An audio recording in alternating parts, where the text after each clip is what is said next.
La cuchara nunca llegó a mi boca. Se quedó suspendida en el aire cuando sentí el aliento de mi hijo rozando mi oído. Su voz fue baja, controlada, casi tranquila. Viejo gordo. Nadie más en la mesa escuchó, pero su esposa vio mi expresión y sonrió. Entonces, sin decir una sola palabra, ella estiró la mano y volteó mi plato delante de todos. El arroz rojo se desparramó sobre el mantel. Los frijoles formaron un charco oscuro. El pollo quedó boca abajo. Mis nietos se quedaron inmóviles. Samuel tenía 14 años y apretaba el tenedor hasta que sus nudillos se pusieron blancos. Jimena, de 11, abrió la boca pero no salió ningún sonido. Yo también me quedé paralizado, y en ese silencio tan incómodo que nadie se atrevía a respirar, entendí algo que me heló por dentro. Mi hijo ya no sentía vergüenza de mí, sentía desprecio. Fabiola se limpió las manos con su servilleta sin mirarme. Gael cortó su carne como si nada hubiera pasado. Como si voltear el plato de tu padre fuera algo normal, algo aceptable. Esa noche ni siquiera cené. Me levanté de la mesa sin decir palabra. Subí a mi habitación, la que antes era la principal, la que ahora me sentía demasiado pequeña, y me senté en la orilla de la cama. Pero no me quebré. Tomé una decisión que cambiaría para siempre la forma en que él volvería a sentarse a esa mesa. Antes de continuar, suscríbanse al canal y díganos en los comentarios desde dónde nos están escuchando. Mi nombre es Martín Valdés. Tengo 72 años y esta historia comienza hace 3 años, cuando todavía creía que ser generoso significaba ser respetado. Pero fue en el último año y medio cuando todo se salió completamente de control. La casa donde sucedió todo esto está en Guadalajara, Jalisco, en una colonia tranquila de la ciudad. No es una mansión, pero tampoco es cualquier cosa. Son 280 metros cuadrados de construcción que levanté ladrillo por ladrillo, literalmente. Trabajé 35 años en la misma fábrica de muebles. Entré como ayudante a los 18 y salí como supervisor de producción a los 53. Cada quincena, sin falta, apartaba el 30% de mi salario. Mi esposa Guadalupe, que en paz descanse, hacía milagros con lo que quedaba. Tardamos 18 años en juntar para comprar el terreno. Otros 12 en construir la casa completa. 3 recámaras, 2 baños y medio, sala, comedor, cocina integral, patio trasero con un limonero que planté el día que nació Gael. Ese limonero tiene la misma edad que mi hijo. Lo planté el día que nació y nunca me olvido de eso. La primera vez que Gael me pidió quedarse temporalmente fue hace 3 años. Su negocio de refacciones automotrices acababa de quebrar. Había invertido todo en un socio que resultó ser un estafador. Perdió 350,000 pesos en 6 meses. Solo hasta que me recupere, papá, me dijo con esa voz de niño arrepentido que usaba cuando rompía algo de chico. 2 meses máximo. Fabiola está embarazada y no podemos pagar renta. Yo abrí la puerta de par en par. Esta es tu casa, hijo. Quédate el tiempo que necesites. Fabiola no estaba embarazada. Eso lo supe después. Pero para entonces ya llevaban 6 meses viviendo conmigo, y Samuel y Jimena ya habían cambiado de escuela. Al principio, todo era cordial. Cenábamos juntos. Yo ayudaba a Samuel con las matemáticas. Jimena me pedía que le contara historias de cuando su papá era niño. Fabiola cocinaba los domingos y me guardaba el pedazo más grande de carne. Pero algo cambió después del primer año. Gael dejó de preguntarme si podía invitar amigos. Simplemente los traía. Fabiola dejó de pedirme permiso para mover muebles. Un día llegué del mercado y encontré mi sillón favorito, el de piel café que compré cuando me jubilé, tirado en el patio. «Está muy feo, Martín», me dijo ella, sin voltear a verme. «Ya compré uno nuevo». No dijo suegro, no dijo don Martín, solo Martín. como si fuéramos compañeros de trabajo. ¿Y quién pagó el sillón nuevo?, pregunté. Gael lo apartó. Lo vamos pagando poco a poco. Fui a mi recámara y saqué el sobre donde guardaba el dinero del súper. Faltaban 2,000 pesos. Era la tercera vez en el mes. Esa noche, cuando Gael llegó, lo esperé en la sala. ¿Sacaste dinero de mi sobre? Se quedó callado un momento. Luego se encogió de hombros. Necesitaba para unas cosas, papá. Te lo repongo. ¿Cuándo? Pronto. Nunca me repuso nada. Los meses siguientes fueron peores. Empecé a pagar la luz, el agua, el gas, el internet, la televisión de paga, el súper completo, las colegiaturas de los niños. Porque Gael decidió cambiarlos a una escuela particular que cobraba 4,500 pesos mensuales por cada uno. Es que la escuela pública está muy mal, papá. Tú quieres lo mejor para tus nietos, ¿verdad? ¿Qué iba a decir? ¿Que no? Mi pensión era de 11,200 pesos al mes, y el resto salía de los ahorros que Guadalupe y yo juntamos durante años. Por eso pude aguantar tanto tiempo sin decir nada. Entre todo, gastaba casi 18,000 mensuales. Tuve que empezar a sacar de mis ahorros constantemente. Pero lo que más me dolía no era el dinero, era la forma en que me miraban. Gael dejó de pedirme opinión sobre cualquier cosa. Si yo sugería algo, él hacía lo contrario. Si yo decía que hacía frío, él abría las ventanas. Si yo comentaba que una película me gustaba, él la apagaba. Fabiola era peor. Me trataba como si fuera un mueble viejo que no podían tirar, pero que estorbaba. Me servía la comida de mala gana. Si yo preguntaba algo, me respondía con monosílabos. Y los niños, Dios mío, los niños me miraban con lástima. Una tarde, Samuel me encontró guardando el dinero del súper en mi cajón. «Abuelito», me dijo en voz baja, «¿por qué escondes tu dinero?» No supe qué responder. Me convertí en un fantasma en mi propia casa. Comía cuando ellos terminaban. Veía televisión en mi cuarto. Salía a caminar 3 horas cada tarde solo para no estar ahí. Hasta que llegó aquella cena, la del plato volteado, la de las palabras que nunca debieron salir de la boca de mi hijo.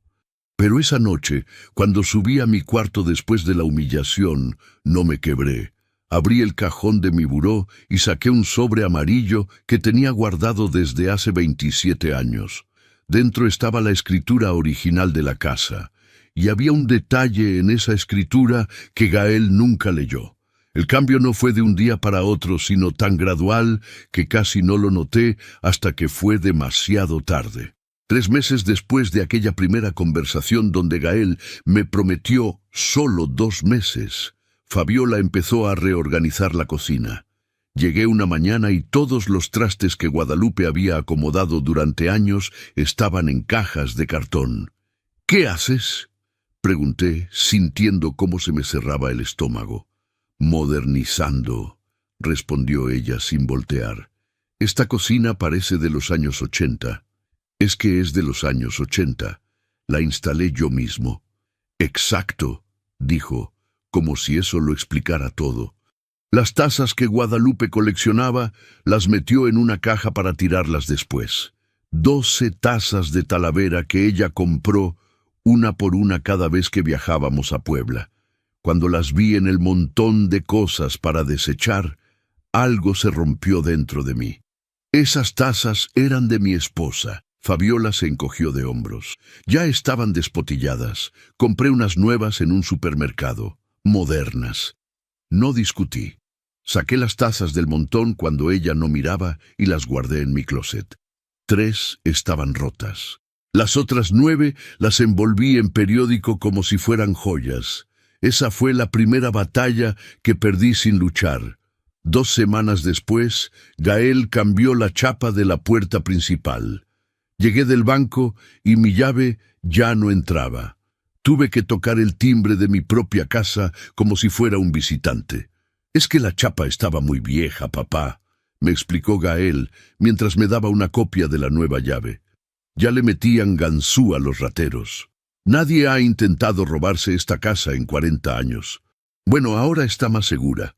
Lo que no me dijo fue que él se había quedado con las 3 copias originales. Yo tenía una sola llave, en mi propia casa. Los pequeños desplazamientos se volvieron rutina. Fabiola decidió qué se compraba en el súper. Gael decidió a qué hora se cenaba. Entre los dos decidieron que mi cuarto, el principal, con baño completo y vestidor, era demasiado grande para una sola persona. «¿Por qué no te pasas al cuarto de visitas, papá?», sugirió Gael una tarde. «Nosotros necesitamos más espacio. Jimena está creciendo y necesita su propio cuarto. ¿Y yo? Tú casi no estás en casa. Te la pasas caminando por ahí». Quise decir que caminaba por ahí porque ya no me sentía bienvenido en mi propia sala. Pero no lo dije. Me mudé al cuarto de visitas, 12 metros cuadrados, con un baño que compartía con el pasillo. Desde mi ventana ya no veía el limonero, veía la pared del vecino. Esa noche, acostado en una cama individual que crujía cada vez que me movía, hice cuentas mentales. En los últimos 18 meses, cuando el abuso ya era evidente y diario, había gastado 324,000 pesos entre comida, servicios, escuela, ropa, medicina, reparaciones de la casa y emergencias que Gael siempre tenía. De mi pensión entraban 201,600 pesos. Tuve que sacar 122,400 pesos de mis ahorros. Y además de esos gastos, hubo médicos, arreglos urgentes y otras emergencias que sumaban. Por eso, de los ahorros que Guadalupe y yo juntamos en 40 años, ya solo me quedaba poco más de 120,000 pesos. Pero lo que realmente me quitaba el sueño no era el dinero, era la mirada. Gael ya no me miraba como se mira a un padre. Me miraba como se mira a un estorbo necesario, algo que hay que tolerar porque todavía sirve para algo, y Fabiola, ella directamente dejó de mirarme. Cuando yo entraba a una habitación, ella salía. Si yo hablaba, ella subía el volumen de la televisión. Si yo intentaba jugar con los niños, ella los llamaba para que hicieran tarea o se bañaran. «Abuelito», me dijo Jimena una tarde mientras hacíamos su tarea de ciencias naturales, «¿por qué mi mamá se enoja cuando tú me ayudas?» «No se enoja, mija, solo está ocupada». «Sí se enoja. Te escuché discutir con ella ayer en la noche. No era una discusión. Era Fabiola gritándome porque yo había sugerido que Samuel necesitaba un abrigo nuevo. Hacía frío y el niño salía a la escuela con una sudadera delgada. «Tú no te metas en cómo educamos a nuestros hijos», me había dicho ella, con el dedo índice apuntándome al pecho. «Bastante haces con quedarte callado, quedarme callado». Yo pagaba todo, absolutamente todo, pero tenía razón en algo. Yo me quedaba callado, porque cada vez que intentaba decir algo, Gael me miraba con esa expresión de fastidio, como si yo fuera un niño necio que no entiende que los adultos están hablando. Las semanas pasaron así, yo cada vez más pequeño, ellos cada vez más dueños, hasta que una mañana, mientras Fabiola hablaba por teléfono con su madre, la escuché decir algo que me heló la sangre. «Sí, mamá, la casa está a nombre de Martín todavía, pero es cuestión de tiempo. Gael dice que cuando el viejo ya no pueda solo, lo vamos a meter a un asilo y nos quedamos con todo. Es lo justo. Nosotros llevamos años cuidándolo, cuidándome. Yo me cuidaba solo. Cocinaba mi desayuno, lavaba mi ropa, me bañaba, me vestía, caminaba 5 kilómetros diarios. Estaba más sano que Gael, pero para ellos yo ya era una carga, un trámite pendiente. Esa tarde, cuando Gael llegó del trabajo, traía una carpeta en las manos. «Papá, necesito que firmes esto». «¿Qué es?» «Un poder notarial, para que yo pueda hacer trámites bancarios por ti. Estás mayor y es mejor que yo me encargue de tus papeles». Abrí la carpeta. Efectivamente era un poder notarial. Pero no era solo para trámites bancarios, era un poder amplísimo. Con eso, Gael podría vender la casa, sacar créditos, disponer de todo. No voy a firmar esto. Su mandíbula se tensó. ¿Por qué no? ¿No confías en mí? No es cuestión de confianza. No necesito que nadie maneje mis papeles. Claro que sí necesitas. Mira cómo tienes todo desordenado. Ya ni te acuerdas dónde guardas las cosas. Eso era mentira. Yo sabía exactamente dónde estaba cada documento importante.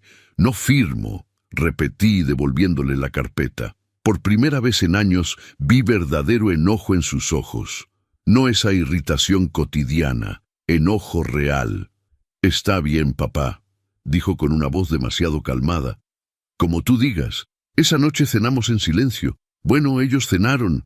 Yo solo moví la comida en el plato, sintiendo el peso de todas las miradas. Y entonces pasó, el momento del plato volteado, el susurro, la humillación. Pero en mi cuarto, con la escritura de la casa entre mis manos, finalmente entendí todo. Entendí que no había sido descuido. Había sido estrategia. Entendí que no me habían desplazado por accidente. Me habían desplazado con un plan. Y entendí que el desprecio que sentía mi hijo hacia mí venía de algo muy específico. Él creía que la casa ya era suya, que solo era cuestión de tiempo, que yo era un obstáculo temporal, hasta que, en la noche del plato volteado, todo hizo sentido. No pude dormir esa noche. Me quedé sentado en la orilla de la cama, con la escritura de la casa sobre mis piernas, mirando el reloj del buró. Las 11:47 p.m., luego las 12:33 a.m., después la 1:15 a.m. Afuera todo estaba en silencio. Gael y Fabiola ya dormían en lo que antes era mi recámara. Los niños también. La casa entera respiraba con ese ritmo tranquilo de quien no tiene nada que ocultar. Pero yo sí tenía algo. Tenía un sobre amarillo que no había abierto en años. Desde que Guadalupe murió, para ser exactos. 7 años guardando estos papeles como si fueran un tesoro que no me atrevía a tocar. Encendí la lámpara del buró. La luz era débil, amarillenta, pero suficiente. Abrí el sobre con cuidado. Dentro estaban todos los documentos originales de la casa, la escritura pública, el certificado de libertad de gravamen, los recibos de los pagos del predial de los últimos 20 años, el testamento que Guadalupe y yo hicimos cuando Gael cumplió 18. Saqué la escritura, 27 páginas notariadas, letra pequeña, términos jurídicos que en su momento no entendí del todo. El notario nos había explicado lo básico. Es su propiedad. Queda inscrita a su nombre en el registro público. Nadie puede quitársela. Pero había algo más. Algo que Guadalupe había mencionado 1000 veces y que yo nunca tomé en serio. Empecé a leer despacio. Entre los papeles había una hoja con la letra de mi esposa. Una nota que ella había escrito y guardado ahí. Martín, si algún día las cosas se ponen difíciles, recuerda que existe el usufructo. Puedes proteger esta casa sin perderla. Pregúntale a un abogado. No dejes que nadie te quite lo que tanto nos costó. Guadalupe. Leí esa nota 3 veces. Usufructo. Guadalupe me lo había explicado hace años, cuando fuimos con el notario a hacer el testamento. Pero yo no le había prestado atención. Me parecía algo lejano, innecesario. ¿Para qué preocuparme por eso? Gael era mi único hijo. Obviamente todo sería para él, pero Guadalupe había insistido. Martín, me dijo aquella tarde, tomándome de la mano en la salida de la notaría. Escúchame bien. Si algo nos pasa, tienes que saber que hay formas de protegerte. Nadie puede sacarte de tu casa mientras estés vivo si haces las cosas bien. En ese momento me había parecido exagerado. Ahora entendía que mi esposa había visto algo que yo no quise ver. Me levanté de la cama. Necesitaba moverme. Necesitaba pensar. Caminé hasta la ventana. Desde ahí se veía el jardín trasero. El limonero que planté cuando nació Gael se mecía suavemente con el viento de la madrugada. Sus ramas gruesas, llenas de limones amarillos. Recordé el día que lo planté. Gael Tenía 3 horas de nacido. Guadalupe dormía en el hospital. Yo llegué a la casa, cavé un hoyo en la tierra, metí el arbolito que había comprado en el vivero y lo regué con agua de la manguera. Para que crezca junto con mi hijo, le dije a nadie en particular. Décadas después, ese árbol seguía ahí, más fuerte que nunca. Pero Gael se había convertido en alguien que yo ya no reconocía. Volví a sentarme en la cama. Miré la nota de Guadalupe una vez más. Yo no era abogado. No entendía completamente qué significaba usufructo o cómo funcionaba, pero entendí lo suficiente para saber que había una salida legal, una forma de proteger esta casa sin perderla, y que necesitaba ayuda profesional para hacerlo bien. Revisé el testamento que Guadalupe y yo habíamos hecho. Ahí estaba clarísimo.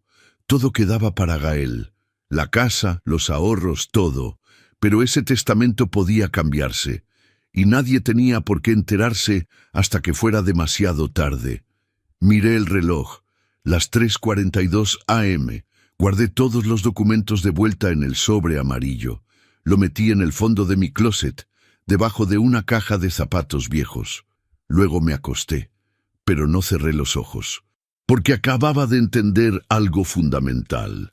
Gael creía que esta casa ya era suya, creía que solo tenía que esperar, que yo era un viejo estorboso que tarde o temprano iba a morir y dejarle todo servido. Por eso me trataba así. Por eso Fabiola se sentía con derecho de voltearme el plato.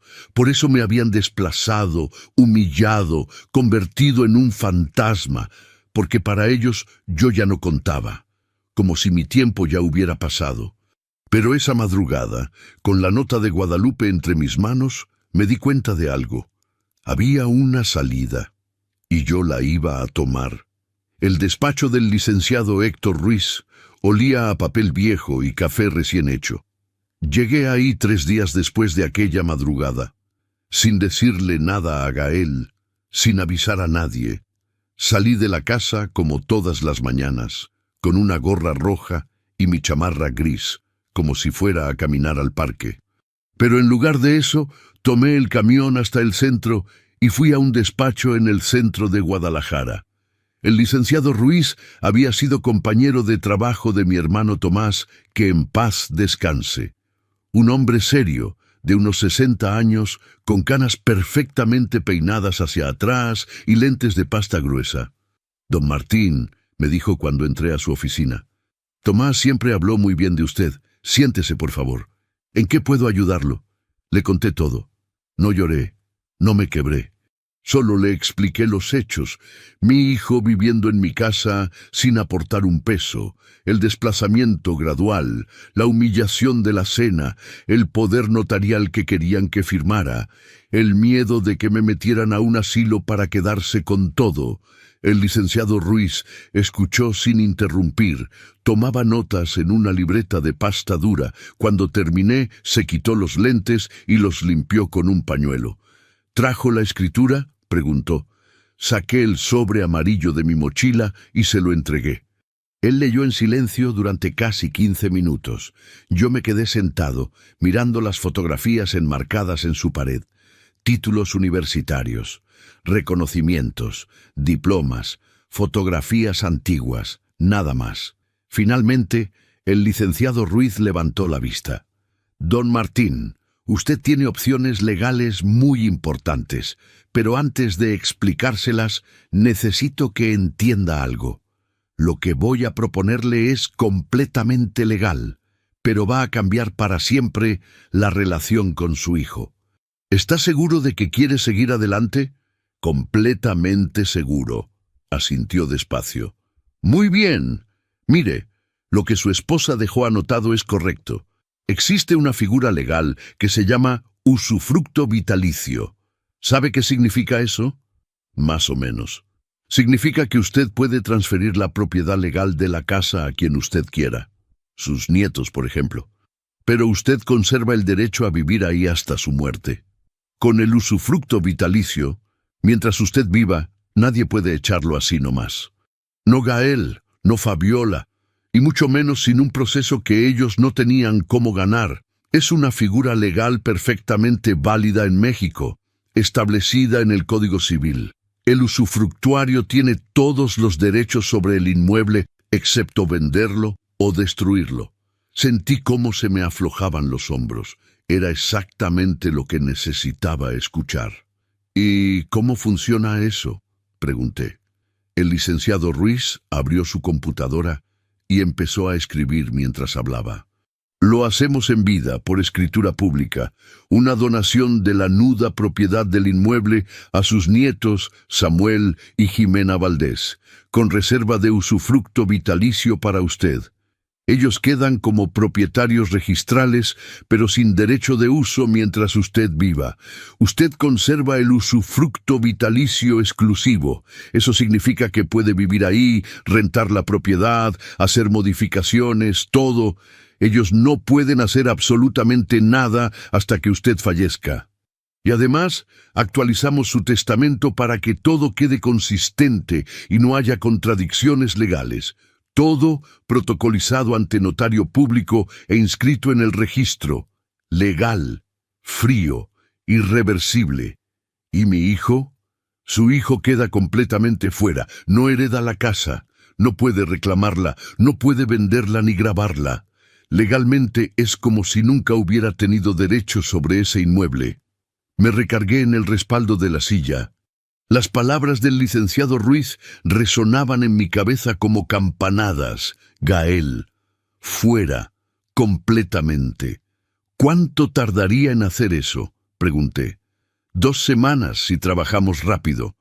Necesito que traiga las actas de nacimiento de sus nietos, una identificación oficial y que venga a firmar ante notario. Una vez protocolizado, el cambio es irreversible. ¿Irreversible? Así es. Una vez que se registre, aunque usted quisiera devolverle la propiedad a su hijo, no podría. Los nietos serían los únicos herederos legales de esa casa. Pensé en Samuel y Jimena, en cómo me miraban con lástima cuando su madre me humillaba, en cómo Samuel apretaba el tenedor hasta ponerse blanco cuando Fabiola volteó mi plato. Ellos no tenían la culpa de nada. Hay otra cosa, don Martín, continuó el licenciado. Usted puede, si lo desea, incluir restricciones adicionales para protegerlos mientras son menores. Podemos dejar una condición para blindar la propiedad, que cualquier decisión importante sobre el inmueble quede sujeta a lo que se establezca en la escritura hasta que cumplan cierta edad. 25 años, por ejemplo. Incluso mediante un fideicomiso, si usted lo prefiere. ¿Por qué haría eso? Para protegerlos. Samuel tiene 14 años, Jimena 11. Si usted fallece mañana, técnicamente ellos serían los dueños, pero son menores de edad. ¿Quién cree que ejercería la patria potestad sobre esos bienes? No necesitaba que me lo dijera. Gael, Fabiola, encontrarían la forma de quedarse con todo de todas formas. Entonces incluya esas restricciones, dije. Que la propiedad quede blindada hasta que cumplan 25 años. El licenciado Ruiz sonrió levemente. Era una sonrisa triste, como de quien ha visto muchas familias romperse en su escritorio. Perfecto. También voy a incluir una cláusula de protección patrimonial. Si en algún momento alguien intenta despojarlos de esa propiedad mediante fraude, falsificación o coacción, el acto será nulo de pleno derecho. Y si usted quiere, puedo dejar todo con seguimiento legal. Una asesoría anual para vigilar que nadie intente maniobras con los papeles mientras los niños sean menores. ¿Usted podría hacer eso? Podría, pero le costaría honorarios. 10,000 pesos por la elaboración de la escritura, el testamento y el trámite notarial completo. Y si quiere el seguimiento anual, serían honorarios adicionales cada año. Hice cálculos mentales rápidos. De los ahorros que quedaban, todavía tenía poco más de 120,000 pesos. 10,000 pesos era mucho, pero era la única forma de proteger lo que 40 años de trabajo habían construido. Adelante, dije. Hágalo todo. El licenciado Ruiz extendió la mano. Se la estreché. Voy a necesitar que me traiga esos documentos pasado mañana. Y don Martín, ni una palabra de esto a su familia. Absolutamente nada. Si su hijo se entera antes de que esté protocolizado, puede intentar impedirlo. Asentí. Ni una palabra. Salí de ese despacho con algo que no había sentido en años. Control. Caminé por el centro de Guadalajara sintiendo el peso del sobre amarillo en mi mochila. La tarde era fresca. El cielo estaba despejado. Desde la calle podía ver la catedral, con sus torres gemelas apuntando al cielo. Y por primera vez en mucho tiempo sonreí, porque acababa de entender algo fundamental. No necesitaba expulsar a Gael de la casa, no todavía.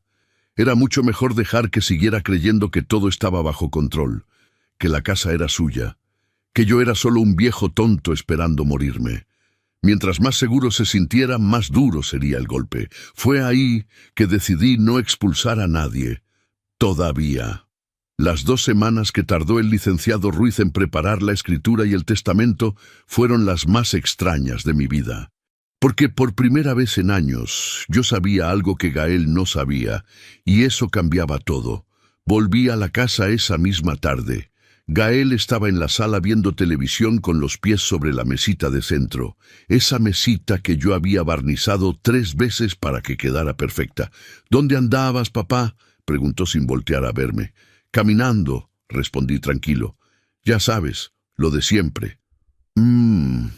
Subí a mi cuarto, guardé el sobre amarillo en el mismo lugar de siempre y bajé a cenar como si nada hubiera pasado. Pero algo había cambiado dentro de mí. Fabiola sirvió la cena con su cara de siempre. Pollo en salsa verde, arroz blanco, frijoles refritos. Me puso el plato enfrente sin mirarme. Yo le di las gracias. Ella no respondió. Antes, eso me dolía.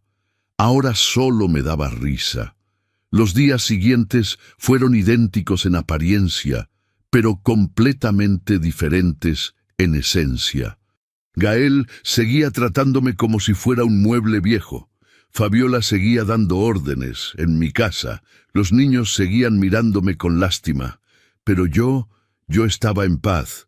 Una semana después, Fabiola decidió redecorar la sala. Llegó con un camión lleno de muebles nuevos. Un sofá gris de tela que no bajaba de los 20,000 pesos. Lo sé porque vi la nota de apartado que dejó sobre la barra de la cocina. Cojines decorativos, una lámpara de piso moderna, un tapete que parecía alfombra persa, pero que olía a plástico nuevo. Martín, me dijo mientras los cargadores metían todo, ¿puedes moverte? Estorbas. Me moví. Me senté en el patio y los vi trabajar. Tiraron mi sillón de piel café. Tiraron la mesita de centro que yo había hecho. Tiraron el librero donde Guadalupe guardaba sus novelas de García Márquez. Todo a la basura. Cuando terminaron, Fabiola se paró en medio de la sala con las manos en la cintura, admirando su obra. Ahora sí se ve como casa de gente decente, dijo. Gael llegó del trabajo, vio todo y silbó con admiración. Quedó increíble, mi amor. La abrazó. Le dio un beso. Esta casa necesitaba un cambio desde hace años. Nadie preguntó mi opinión. Nadie me preguntó si me gustaba. Porque para ellos yo ya no vivía ahí, solo existía ahí. Esa noche, mientras cenábamos en la nueva mesa que Fabiola había comprado, más de 30,000 pesos en madera de ingeniería, que se veía como roble pero que sonaba hueca cuando la tocabas, Gael anunció algo. Papá, Fabiola y yo estuvimos pensando, queremos hacer una ampliación, construir un segundo piso. Los niños necesitan más espacio, y nosotros también. ¿Segundo piso?, pregunté. Sí, ya hablé con un arquitecto. Dice que es viable. Podríamos hacer 2 recámaras arriba, cada una con baño. Y una sala de estar. Quedaría increíble. ¿Y quién va a pagar eso? Gael hizo una pausa, intercambió una mirada rápida con Fabiola. Bueno, pensamos que tú podrías ayudarnos. Es tu casa, papá, una inversión. Le da más valor a la propiedad. Más valora la propiedad que él creía que iba a heredar. Antes hubiera dicho que sí. Antes hubiera sacado lo que quedaba de mis ahorros para complacerlo, para que me siguiera queriendo, para que no me abandonara. Pero ahora no tengo dinero para eso, Gael, dije con calma. Apenas me alcanza para lo del mes. Su rostro se endureció. ¿Cómo que no tienes?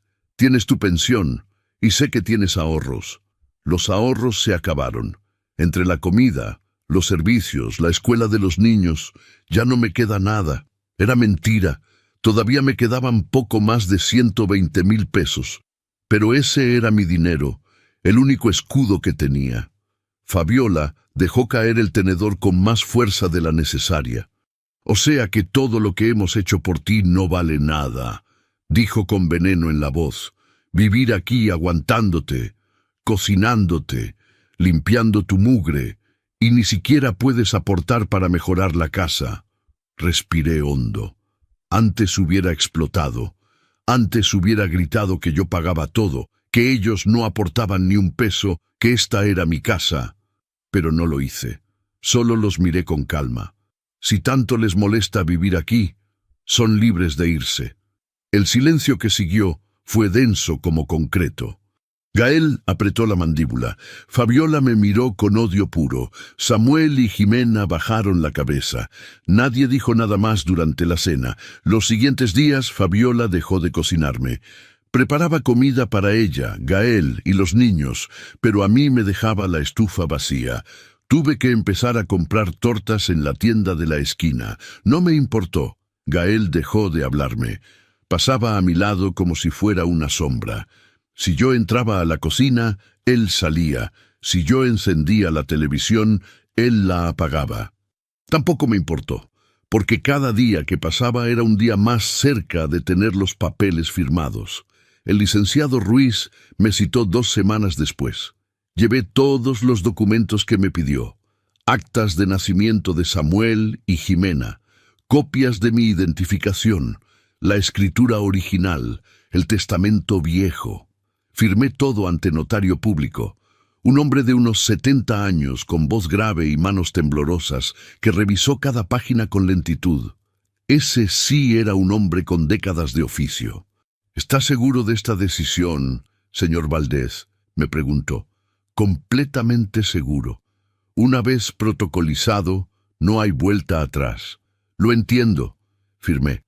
El notario estampó su sello.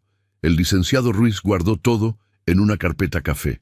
En unos días hábiles, dependiendo del registro, queda inscrito y listo, me dijo. A partir de ese momento, la casa es legalmente de sus nietos. Usted conserva el usufructo vitalicio. Nadie puede sacarlo. Y su hijo nunca será el dueño. Salí de ahí sintiendo 10 años menos de edad. Los días de espera fueron eternos, pero finalmente el licenciado Ruiz me llamó. Don Martín, ya está. Todo inscrito, oficial. La casa es de Samuel y Jimena Valdés. Usted tiene usufructo vitalicio. Aquí está su copia certificada. Recogí el documento.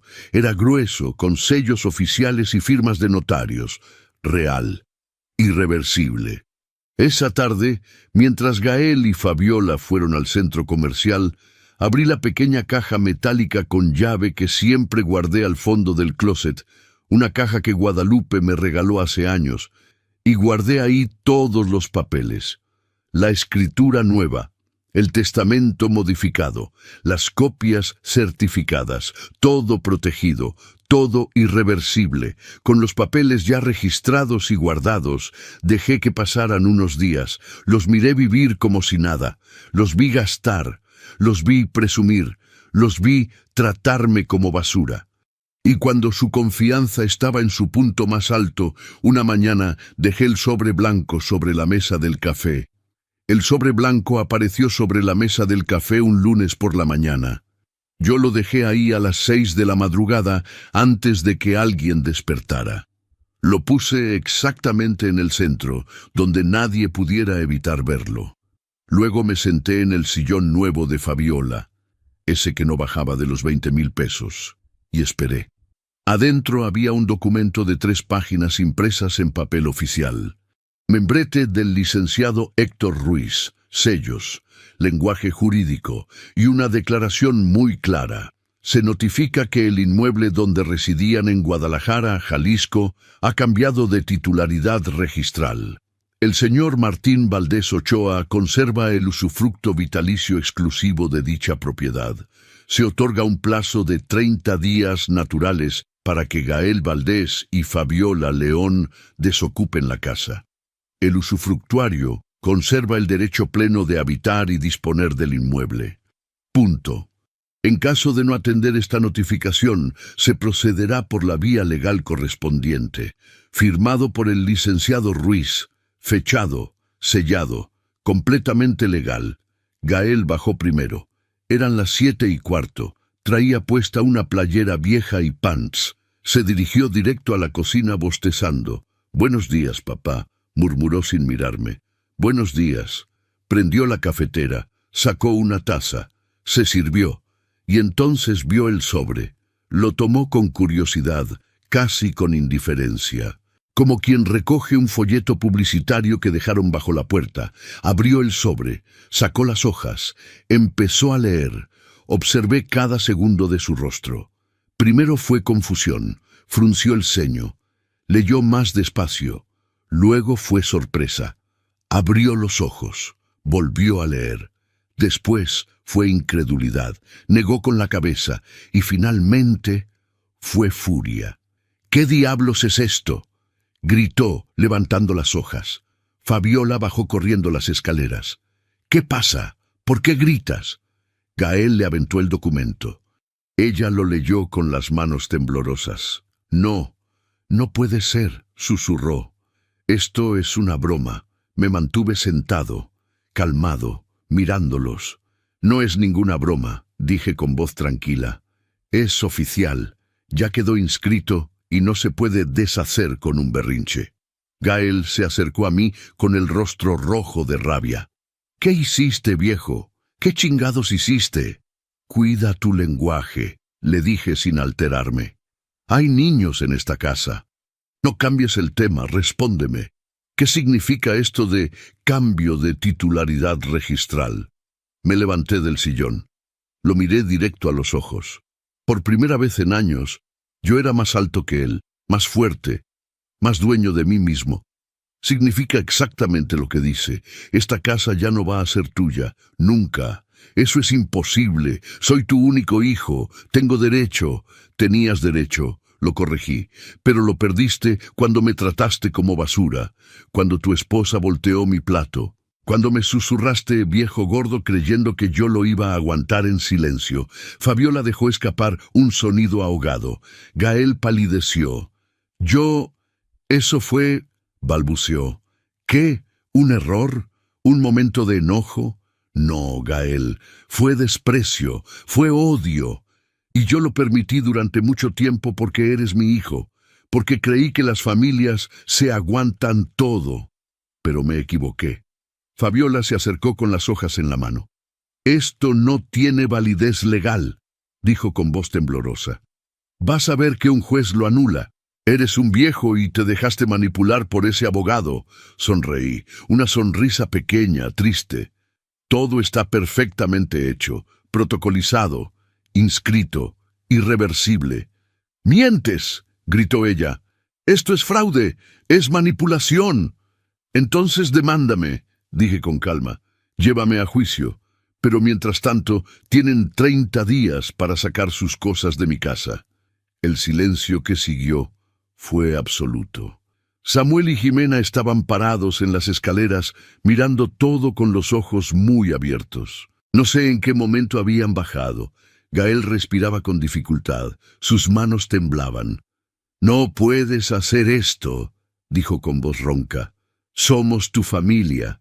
Yo también soy tu familia, y me trataste peor que a un perro. Te di un techo, te cuidamos». Eso fue demasiado. Sentí cómo se me calentaba la sangre. «¿Que me diste techo?». Mi voz subió por primera vez. «Esta casa la construí yo con mis propias manos, ladrillo por ladrillo. Trabajé 35 años para pagarla. Tú no me diste nada. Yo te di todo. Un lugar donde vivir cuando tu negocio quebró. Comida, servicios, escuela para tus hijos.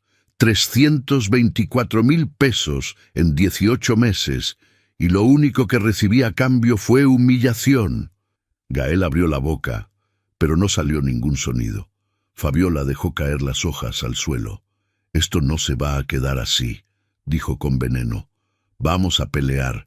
Vamos a sacarte hasta el último peso que nos debes. ¿Qué les debo? Solté una risa amarga. Yo no les debo nada. Ustedes me deben a mí. Pero no voy a cobrarles. Solo quiero que se vayan. ¿A dónde vamos a ir? Gritó Fabiola. No tenemos dinero para rentar. Eso debiste pensarlo antes de gastar más de 30,000 en una mesa, o 20,000 en un sofá, o 12,000 en redecoraciones que nadie pidió. Se hizo un silencio pesado. Gael recogió las hojas del suelo. Las leyó de nuevo, esta vez con más cuidado. Su rostro pasó por docenas de emociones: enojo, miedo, desesperación. Y entonces se quedó congelado en una línea específica. Espera, leyó en voz baja. La nuda propiedad ha sido transferida a los señores Samuel Valdés y Jimena Valdés. Levantó la vista hacia mí, con los ojos muy abiertos. ¿Les diste la casa? ¿A mis hijos? No respondí. Fabiola arrebató el documento de sus manos y buscó la línea frenéticamente. No, susurró. No, no, no. Samuel dio un paso al frente. Abuelito, ¿qué significa eso? Lo miré. Mi nieto, 14 años. Los mismos ojos cafés de Guadalupe. Significa que esta casa es tuya y de tu hermana, pero no podrán tomar posesión hasta que cumplan 25 años. Mientras tanto, yo vivo aquí. Solo yo. Jimena dejó escapar un sollozo. Gael se dejó caer en el sofá. Tenía la mirada perdida. Me quitaste todo, dijo con voz apagada. Tu propia sangre, y se lo diste a ellos. No te quité nada, respondí. Nunca fue tuyo. Y entonces les dije la verdad completa. Gael se quedó sentado en ese sofá de más de 20,000 pesos mirando al vacío. Fabiola caminaba de un lado a otro de la sala, con las manos en la cabeza, respirando agitadamente, como si le faltara el aire. Samuel y Jimena seguían en las escaleras, inmóviles, procesando. Yo permanecí de pie, con la espalda recta, firme. La casa siempre estuvo destinada para mis nietos, dije con voz clara. Desde el momento en que tu madre y yo firmamos la escritura original, hace 27 años, Guadalupe dejó muy claro que existían formas legales de proteger este patrimonio. Ella sabía que algún día podría ser necesario. Gael levantó la cabeza lentamente. ¿Mi mamá sabía que ibas a hacer esto? Tu mamá sabía que si algún día dejabas de respetar esta casa, yo tendría las herramientas legales para protegerla. Y tenía razón. Fabiola soltó una risa histérica. Esto es una locura, una maldita locura. Esos niños tienen 14 y 11 años. ¿Qué van a hacer con una casa? Nada, respondí con calma, hasta que cumplan 25 años. Mientras tanto, la casa está bajo mi usufructo vitalicio exclusivo. Eso significa que yo decido quién vive aquí. Yo decido qué se hace aquí. Y ustedes dos ya no son bienvenidos. Pero ellos son mis hijos, dijo Gael con voz quebrada. No puedes separarlos de mí. No los estoy separando. Ustedes pueden llevárselos. Los niños no tenían culpa de nada. Lo único que pedí fue que no los usaran como escudo, ni como chantaje. Pero ustedes dos tienen 30 días para irse. Samuel bajó las escaleras de repente. Abuelito, yo no quiero que mi papá se vaya. Lo miré, mi nieto, con lágrimas corriendo por sus mejillas. Samuel, esto no es tu decisión. Es entre tu padre y yo. Pero, sollozó, ¿por qué nos das la casa a nosotros? Me acerqué a él. Le puse las manos en los hombros. porque ustedes son inocentes, porque ustedes nunca me trataron mal, y porque quiero que tengan algo seguro cuando sean mayores, algo que nadie les pueda quitar, ni siquiera sus propios padres. Fabiola dio un grito de frustración. «Esto es manipulación, les estás metiendo ideas en la cabeza». «No», dije sin soltarle los hombros a Samuel. «Estoy protegiéndolos, de la misma forma en que debí protegerme yo hace 3 años». Gael se levantó del sofá, sacó su celular y marcó un número. Se alejó hacia la cocina, pero yo alcanzaba a escucharlo. «Licenciado, sí, necesito una consulta urgente». «No, ahora». Mi padre hizo algo con la casa. Lo escuché hablar durante 20 minutos. Su voz subía y bajaba. Preguntaba, insistía, suplicaba. Cuando colgó, tenía el rostro descompuesto. Regresó a la sala caminando como zombi. «Mi abogado dice que es completamente legal», murmuró. «Dice que con el usufructo vitalicio y todo inscrito, revertirlo es prácticamente imposible sin probar un delito o una nulidad real. Y aquí no la había. Que aunque te demandemos, no podemos hacer nada». Fabiola se dejó caer en una silla. Gael caminó hacia mí con pasos lentos. Tenía los ojos rojos. «Papá, yo sé que me equivoqué. Sé que Fabiola y yo nos pasamos de la raya, pero ¿de verdad valgo tan poco que vas a destruir a tu propia familia por un momento de enojo?» Esas palabras me golpearon como puñetazos, pero no me doblaron.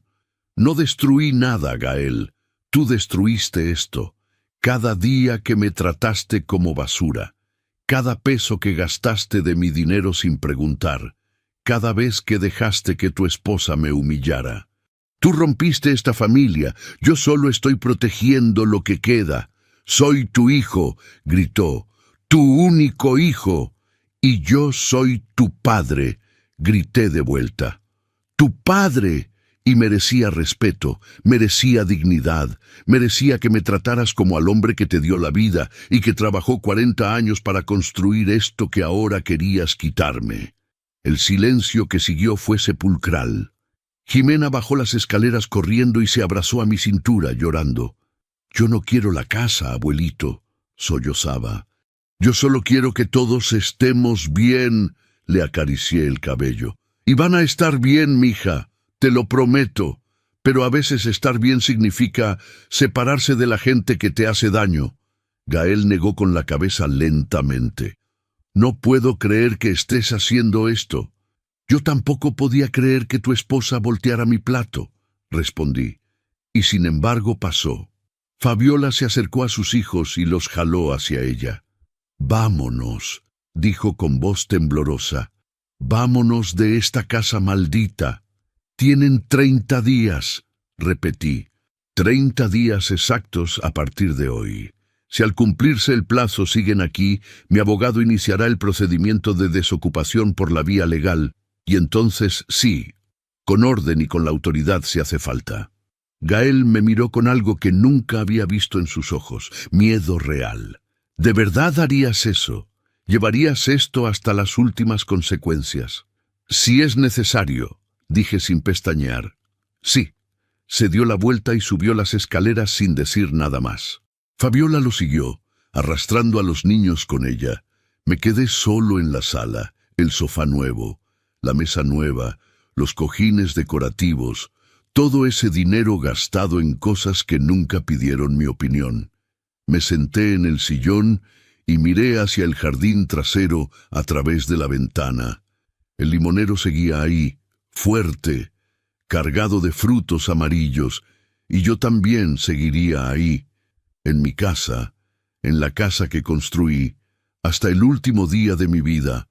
Los siguientes días fueron tensos. Gael apenas me hablaba. Fabiola no me dirigía la mirada. Los niños estaban confundidos, asustados, pero yo mantuve mi postura. Una semana después, Gael empezó a empacar. Cajas de cartón aparecieron en las recámaras. Ropa, libros, juguetes. 2 semanas después, llamó a un camión de mudanzas. 3 semanas después, la casa estaba casi vacía. Solo quedaban los muebles que no podían llevarse porque eran demasiado grandes para el departamento que habían rentado. El último día del plazo, Gael bajó con la última caja. La puso en la cajuela de su coche. Luego se quedó ahí parado mirando la casa. Yo estaba sentado en el porche. Él se acercó lentamente. «Papá», dijo con voz ronca, «sé que crees que merezco esto, y tal vez tengas razón, pero algún día vas a estar solo en esta casa enorme y te vas a arrepentir». «Tal vez», respondí, «pero prefiero estar solo que sentirme solo rodeado de gente que me desprecia». Asintió despacio. Se dio la vuelta para irse, pero se detuvo. «Los niños te van a extrañar. Pueden venir a visitarme cuando quieran. Las puertas siempre estarán abiertas para ellos. Para ti, ya veremos». Se subió al coche. Arrancó. Se fue. Y yo me quedé sentado en el porche de mi casa, sintiendo el peso de 40 años de vida en cada ladrillo. Esa noche dormí en la recámara principal por primera vez en 1 año y medio. En mi cama, en mi cuarto, en mi casa, en paz. Pensé que todo había terminado. Pero semanas después, Gael volvió. Pasaron 6 semanas. La casa estaba en silencio. Un silencio diferente. No el silencio incómodo de cuando vivían todos, sino un silencio lleno de paz. Me había acostumbrado a mi rutina. Me levantaba a las 6 de la mañana, preparaba café, desayunaba frente al limonero, luego salía a caminar 5 kilómetros. Regresaba, leía el periódico, veía las noticias. Samuel y Jimena me visitaban los sábados. Fabiola los dejaba en la puerta y se iba sin bajar del coche. Yo pasaba el día con ellos, les cocinaba, jugábamos cartas, hacíamos la tarea. A las 6 de la tarde, Fabiola regresaba a recogerlos. No hablábamos, ella y yo, solo un saludo seco, nada más. Pero los niños estaban bien, eso era lo importante. Hasta que un miércoles por la tarde, mientras regaba el jardín, escuché que tocaban el timbre. Abrí la puerta, era Gael, solo, sin Fabiola, sin los niños. Traía una bolsa de pan dulce en la mano, conchas, mis favoritas. «Hola, papá», dijo con voz baja. «Hola». Se quedó parado en el umbral sin atreverse a entrar. «¿Puedo pasar?» Lo miré durante largos segundos. Parte de mí quería cerrar la puerta. Otra parte, la que todavía recordaba cuando era un niño de 3 años que me abrazaba cuando llegaba del trabajo, me hizo hacerme a un lado. «Pasa».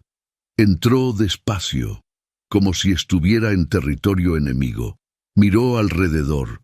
La sala estaba vacía, sin el sofá caro, sin la mesa nueva, sin los cojines decorativos, solo mi viejo sillón de piel café, el que Fabiola había tirado al patio. Lo rescaté de la basura y lo mandé reparar. «Está diferente», dijo Gael. «Está como era antes», respondí. Se sentó en el sofá viejo que había traído de mi recámara. Yo me senté en mi sillón. Silencio. Él miraba al suelo. Yo lo miraba a él. «Vine a pedirte perdón», dijo finalmente. No respondí. «Sé que no merezco tu perdón. Sé que lo que te hice fue imperdonable. Pero, papá, llevo semanas viendo a mis hijos extrañarte, viendo cómo me preguntan por ti todos los días. Y eso me rompió más que el departamento pequeño. Y tienes razón, en todo». «¿En qué tengo razón, Gael?» Levantó la vista. Tenía los ojos llorosos. «En que te traté como basura, en que dejé que Fabiola te humillara, en que me aproveché de ti, en que dejé de verte como mi padre y te vi como un estorbo». Las palabras salieron atropelladas, como si las hubiera ensayado 1000 veces. «El departamento donde vivimos es horrible. 120 metros cuadrados. Los niños comparten cuarto. Las paredes son de papel. Se escucha todo. Fabiola está amargada. Los niños están tristes. Y yo me siento miserable». «¿Y vienes a pedirme que los deje regresar?», pregunté. «No», dijo rápido. «No vengo a pedirte eso. Vengo a pedirte perdón. Solo eso, aunque no me lo des, aunque nunca vuelvas a dirigirme la palabra, necesitaba que lo supieras. Abrió la bolsa del pan dulce, sacó una concha, me la ofreció. La tomé, pero no la comí. ¿Fabiola sabe que estás aquí?, pregunté. Negó con la cabeza. Ella sigue enojada. Dice que tú nos robaste nuestro futuro, que les lavaste el cerebro a los niños, que eres un viejo amargado que se va a morir solo. Tal vez tenga razón en lo último. No, papá, no la tiene, porque Samuel y Jimena te aman. Me lo dicen todos los días. Extraño al abuelito. ¿Cuándo vamos a ver al abuelito? Y yo también te extraño. Sentí cómo se me cerraba la garganta. Gael, dije despacio, el daño que me hiciste no se borra con una disculpa y una bolsa de pan. Lo sé, pasé 3 años sintiéndome invisible en mi propia casa. 3 años pagando todo mientras ustedes me trataban como basura. 3 años aguantando humillaciones porque creí que así era el amor de familia. Lo sé, papá, y lo siento, de verdad lo siento. Pero lo que más me duele, continué, no es el dinero, ni siquiera las humillaciones. Es que me quitaste algo que nunca voy a recuperar, la ilusión de que mi hijo me respetaba. Gael se quebró. Lloró como no lo había visto llorar desde que era niño, con sollozos que le sacudían todo el cuerpo. Perdóname, papá. Por favor, perdóname. Lo dejé llorar, no me acerqué, no lo abracé, solo lo dejé sacar todo. Cuando finalmente se calmó, se limpió la cara con la manga de su camisa. No espero que me perdones ahora, dijo con voz ronca, pero ¿me darías la oportunidad de demostrarte que puedo cambiar? ¿Cómo? Déjame venir a visitarte, 1 vez a la semana, los miércoles. Puedo ayudarte con el jardín, arreglar lo que se descomponga, lo que necesites, sin pedirte nada a cambio. Solo déjame estar aquí, contigo. Lo miré durante largo rato. Parte de mí quería decirle que no, que se fuera, que ya había tomado mi decisión y no había vuelta atrás. Pero otra parte, recordaba cuando tenía 5 años y se cayó de la bicicleta. Cuando me abrazó llorando y me dijo, «Tú siempre me vas a cuidar, ¿verdad, papá?» «Está bien», dije finalmente. «Puedes venir los miércoles, pero con una condición, la que sea. Nada de manipulaciones, nada de intentar convencerme de cambiar el testamento, nada de traer a Fabiola a pedirme perdón si ella no lo siente de verdad. Si vienes, vienes porque quieres estar conmigo. No porque quieras recuperar la casa. Te lo prometo, papá». Nos quedamos sentados en silencio durante 1 hora. Comimos pan dulce, tomamos café, hablamos del clima, de los niños, de cosas pequeñas. Cuando se fue ya era de noche. «Nos vemos el próximo miércoles, papá», dijo en la puerta. «Nos vemos, hijo». Y se fue. No sé si algún día lo voy a perdonar completamente. No sé si algún día volveré a confiar en él como antes. Pero sé algo, esta casa es mía, este espacio es mío y nadie me lo va a quitar. Samuel y Jimena tendrán un lugar seguro cuando crezcan, un patrimonio que nadie podrá arrebatarles. Y yo viviré aquí, en paz, hasta mi último día. Porque aprendí algo fundamental en estos años. El amor no se mide en sangre compartida. Se mide en respeto, en dignidad, en la capacidad de poner límites cuando alguien te lastima. Y yo, Martín Valdés, por primera vez en años, me siento libre. Esa noche, antes de dormir, salí al jardín. El limonero estaba lleno de flores blancas. En unas semanas darían frutos, y seguiría dando limones mucho después de que yo me fuera. Igual que esta casa, seguiría protegiendo a mis nietos mucho después de que yo ya no estuviera. Esa era mi manera de poner un límite sin destruirlo todo. No el odio, no el rencor, sino la certeza de que había protegido lo que realmente importaba, y con eso era suficiente.